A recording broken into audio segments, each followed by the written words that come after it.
2004 Yukon Denali XL. This is with the 6.0 liter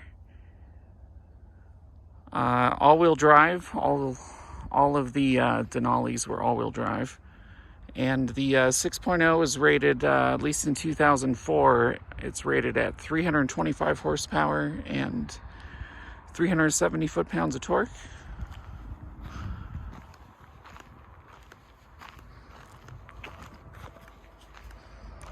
This has the stock tire size, stock original wheels.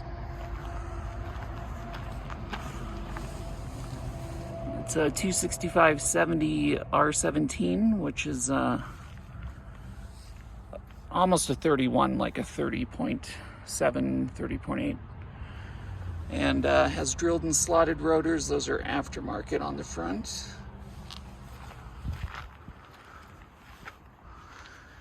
And has discs in the rear. And those are just the standard non-drilled and slotted rear rotors.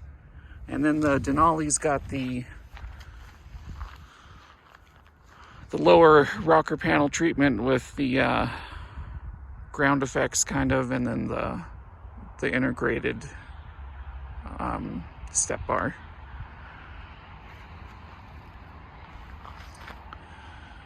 And then it has a roof rack on top.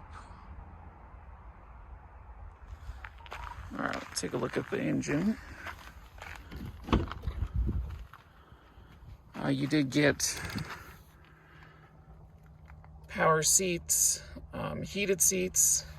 Here's your heated seat controls, power adjustable pedals, and then you have your memory for driver 1 or 2. And then your power window controls, power lock controls. You can lock out the rear windows if you don't want your kids rolling down the windows. Power mirrors that also fold.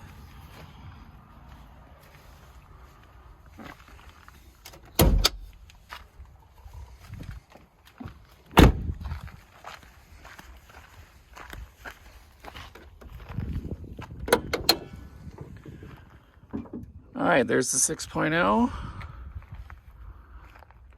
It's pretty stock under here. Just had it Blackbear tuned, which you just send in your main engine computer underneath here. 2004, I think even the Suburbans and the non-Denali Yukons also got the Hydro Boost brakes, which you get stronger braking performance by, there's your Hydro Boost module right down here.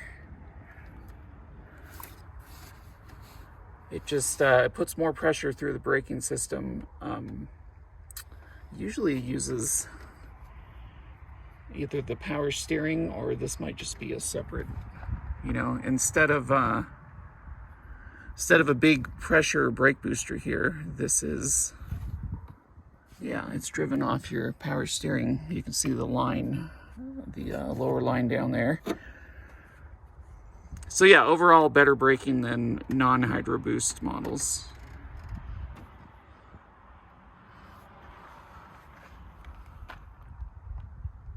But yep, 300, and so the 5.3 was 295 horsepower, 325 torque. The 6.0 is 330 or 325 horsepower and 370 foot-pounds of torque.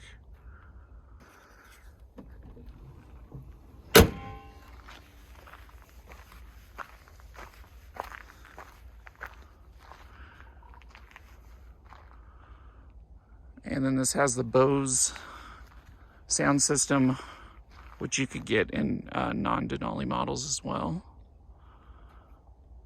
We did put it's probably a 2-inch lift. We got rid of the air ride, which is a common thing people do. You just unplug the compressor, and then you put in just normal springs off like a Suburban.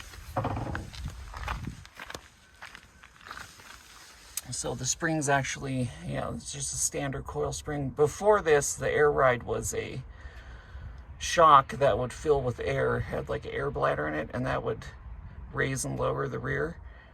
It was nice if you were hauling a heavy load, it would level out the suspension, but those, the compressor fails over time, and when the shocks fail, they, will no longer raise the rear up, and they're really expensive to replace. So right now it just has the standard coil spring and the standard rear shocks. And then to raise the front, just different torsion keys, which put more preload on the torsion bars, which will raise the front anywhere from 1 inch to 2.5 inches. We cranked them up to about 2-inch lift, and it still rides pretty good. It's a lot firmer than before, which some people won't like, but we like the firmer ride over the floaty boaty feel. It's still a really comfortable ride down the road. All right, we'll go for a 0 to 660 here.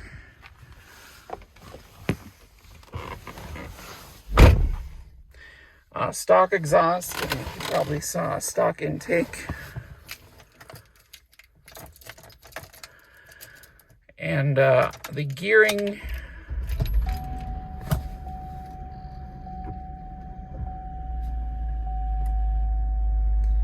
it's probably not 373, I think it's 342. Okay, we'll turn off traction control. And we'll turn off the AC. All right.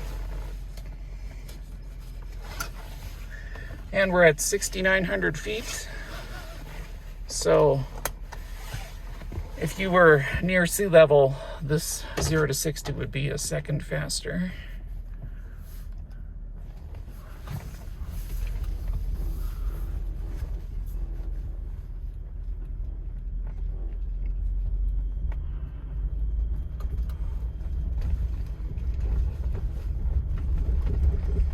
Another thing unique to Denali is you got the white needles on the gauges, and you got a transmission temperature gauge. The standard Suburban and Yukon had orange needles, no transmission temp gauge. So.